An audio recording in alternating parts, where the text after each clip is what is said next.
The 5 p.m. deadline on July 31st for Kenyans to submit their comments on the nominated candidates for the position of cabinet secretaries is fast approaching, prompting a rush of submissions from most civil groups and individuals.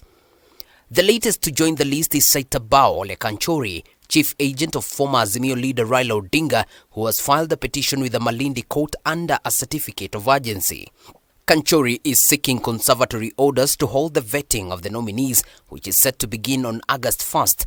In his petition, he demands that the nominations of all 14 nominees be quashed. Kanchory explains that the nomination and appointment of 4 members from the leadership of an opposition party into the cabinet will conflict with their constitutional duty to oversee the government and provide checks and balances as bestowed upon the opposition party by Kenyans and the Constitution.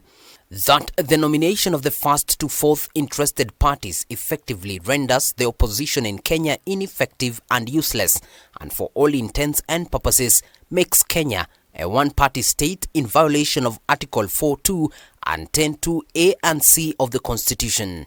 He further argues that the actions of the president, the first respondent in the case, defy the principles of good governance, integrity, transparency and accountability that come with a multi-party state.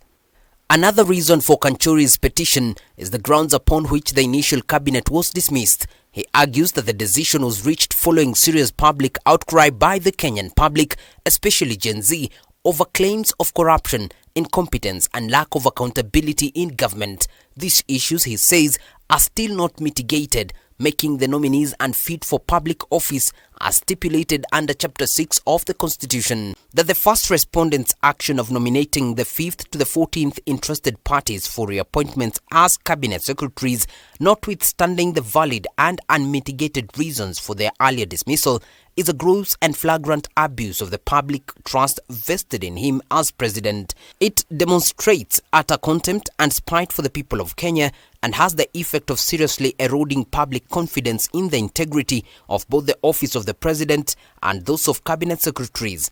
This is a clear violation of Article 73 of the Constitution. Kanchory also holds that the first respondent, who is the president, should be mindful that the government he runs is not his government, but the government of the Republic of Kenya, which he only runs as president in trust for the people of Kenya, to whom it actually belongs.